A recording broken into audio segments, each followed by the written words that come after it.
Good afternoon, my name's Coralie from Coralie's Crafts and Gifts. Just doing a little video to show you how you can make these. And they're my own design of crocheted little flowers with mother of pearl buttons in the middle and then attached to a hair grip so you can put them into your hair. So they're hair accessories. Basically what I've got laid out here is everything that you need to make them. So crochet hooks, the mother of pearl buttons, hair grips, cotton, scissors, and of course the wool. So first thing we need to do is decide how big you want to make your flowers. So with this flower here that I prepared earlier, I actually did it with a hook that is 4mm in size. For smaller ones you can do them where they're down to about 3.5, or you could go down to a 3 if you wanted even smaller. They'll be a lot tighter. The wool I'm using today is Twinkle light blue wool, which is a double knit, which gives very easily for either doing on a size 4mm or slightly smaller on the 3.5. So first thing I have to do is decide my size. So I'm going to use a 4mm hook. So we just put that one out the way, and then to start off with we need to make a loop. So to be able to start our stitches. So the way I do this is I wrap the wool round twice around my finger, like so, and then I bring the back to the front and rest it there, and then take the back over the front one and I completely over my finger, and then just tighten it, and there we have our starting loop. And then I just basically pull that a little bit tighter, and then off I go. Now the way I crochet, I've been doing it for crocheting for nearly 30 years now, is I always look like I'm knitting when I crochet. So I hold the wool and the hook in the same hand, and then I just use my left hand to hold on to my workpiece. There's very many different ways of how you can hold your wool and your crochet hook to crochet. You basically find whichever is comfortable for you, but this is the way I do it. So to start off with, I need to chain 3. So you just put the wool over the hook and then pull it through, and there's one chain, and you do that twice more. So we go 2, 3. And then once you've done that, you then need to slip stitch into the first stitch you made so that you make a little circle. So I'm just going to put my hook, if it behaves itself, through there. And then to slip stitch to join, you just put the wool over the top and then pull through both loops. And then I'm just going to use another hook just to show that you have got a hole in the middle, and this is what we're going to do all our work into to start off with for the first row. So once you've done that, you pick up the right piece of thread, not the starting thread. So then to do the first row, we're going to chain 1, and then we're going to put 7 double crochet stitches into the middle, going round, and this is our first row. So I'm going to chain 1, and then I'm going to do a double crochet into the centre. So to do a double crochet, you go into the middle of your hole like that, wool over the top, and then pull it straight through. And then to finish the stitch off, we do wool over the top and pull right through both stitches. So that's the double crochet stitch. So I'm now going to do this 7 more times, and then I'll come back to you once that's complete.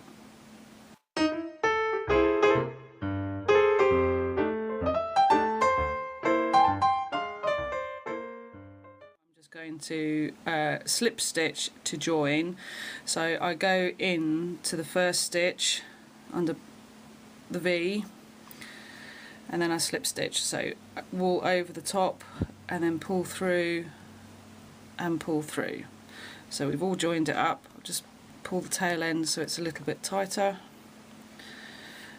and then you should have what looks like that. So we're now going to go on to the next row. So for the next row, I'll be doing clusters of stitches into one stitch and then moving on to the next one. So for your first cluster, you chain 3. So we go 1, 2, 3. So you've got 3 chain. Now into the same stitch that you slip stitch, we're now going to do 3 treble stitches. So to do a treble, we put the wool over the hook first, we then go back into the first stitch,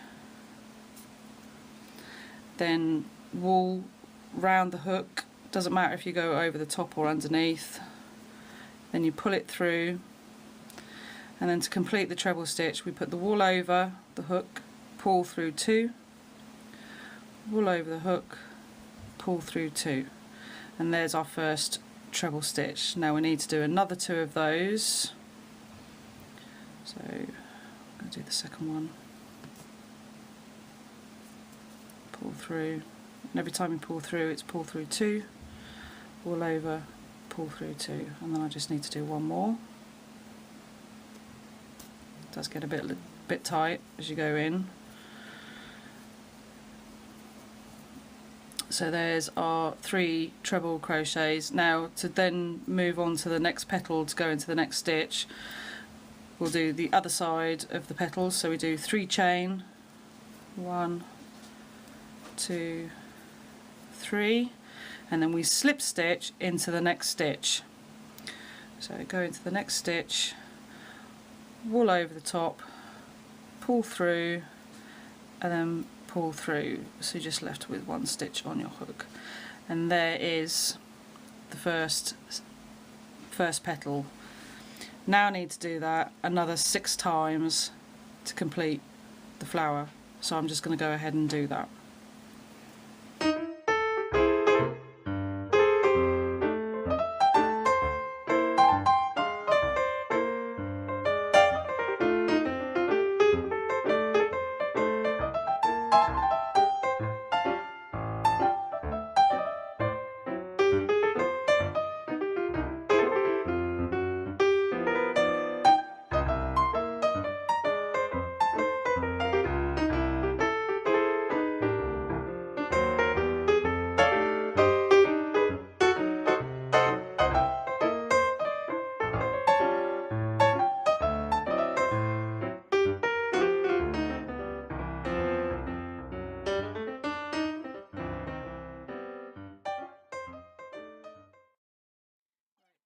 So I've now completed 1, 2, 3, 4, 5, 6, 7 petals.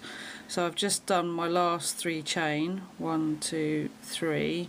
So just to now finish it off, I now slip stitch into the bottom of where I started with my first 3 chain. So I'm just going to put my hook into there,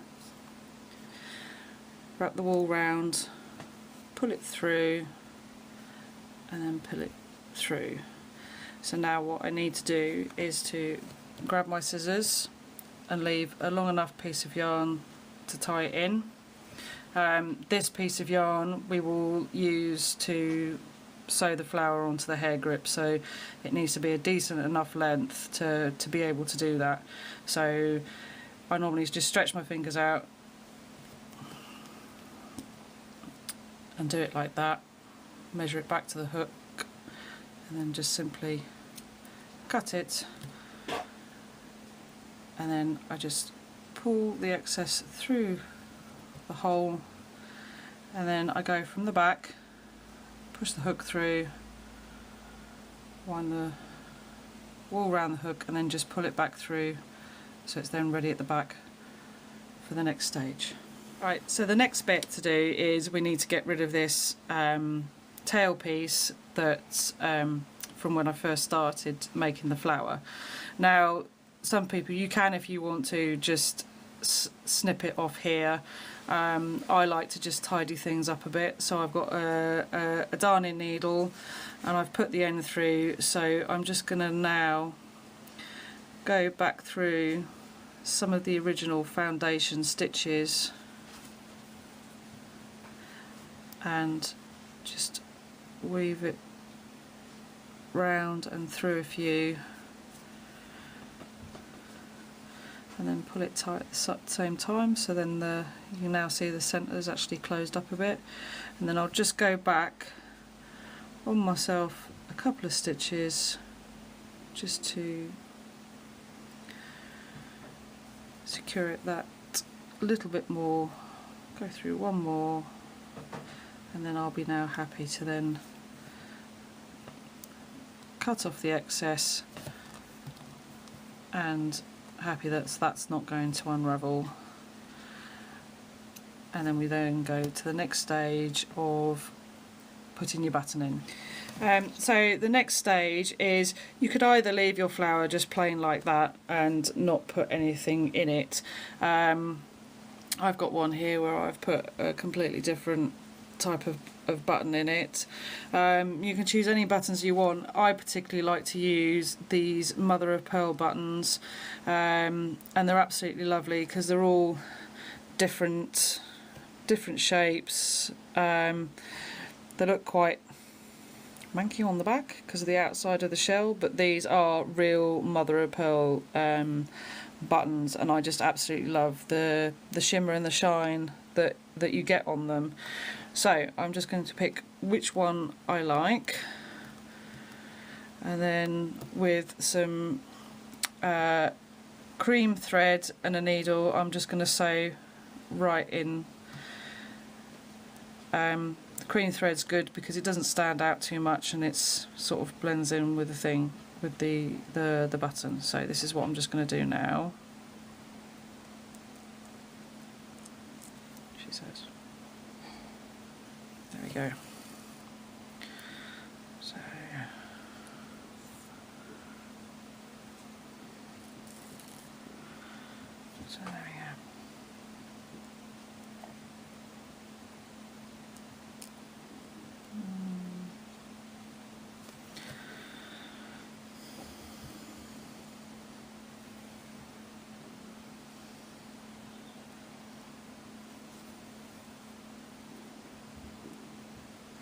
So I've now sewn the button that I wanted onto my flower, and I've literally just knotted it at the back, just to make sure that it stays on and it doesn't come apart.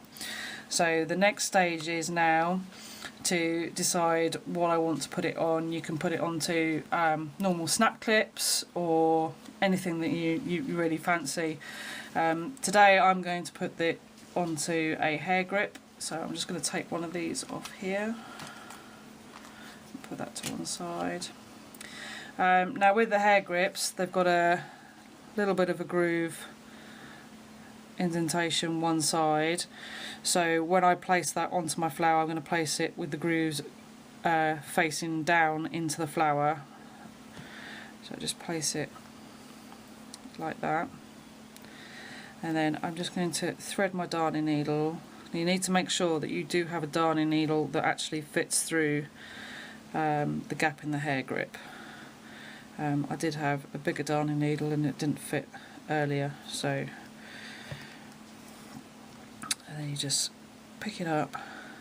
So what I'm going to do is I'm going to secure the top bit first, so I just go through the top, try not to catch any of the other petals, and then I basically go now round where I've crocheted before. You've got some little gaps, so I go through there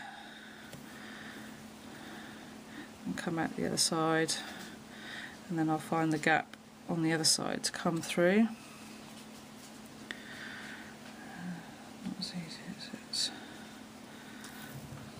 And then you just pull it tight, trying to keep the hair grip straight, and do that a few more times. Right, so I've now I've fastened the top of the hair grip to the top part of the flower, so I'm now just going to work my way down one side so that I can now secure the mid halfway, about there, part of the hair grip to the other side. Otherwise it will just flip up when it's, you know, when it's in, you know, a child's hair or whoever. So I'm just going to put in my hook, my needle, and just work my way down the inside of the flower until I get to this bit here. And then just holding it in place, I should have a gap that I can just go through. So if you see here, there's a little groove there, and that's where I'm going to fasten it to this side of this end of the flower. So I'm just going to take my needle through,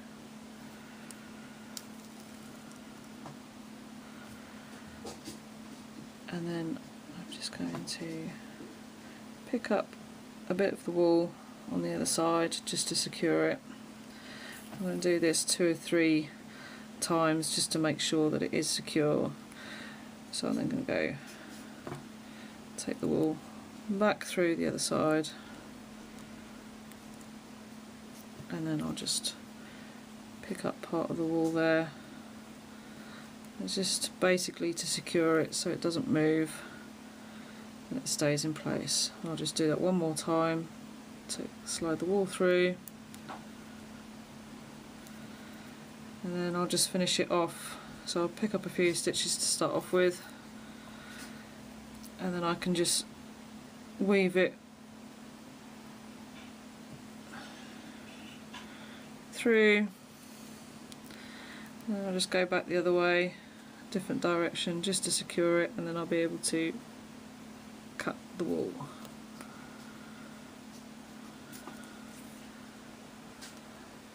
And then I just cut the wool now that I'm happy that's secure, and there we go. One times pretty flower hair grip. So thank you for watching my video on how to do little crocheted flowers. If you'd like to know any more about any of my other crochet bits or knitting bits or embroidery bits that I do, please subscribe to my channel. You can also go to my Facebook page, which is www.facebook.com/Coralie's Crafts and Gifts. Thank you.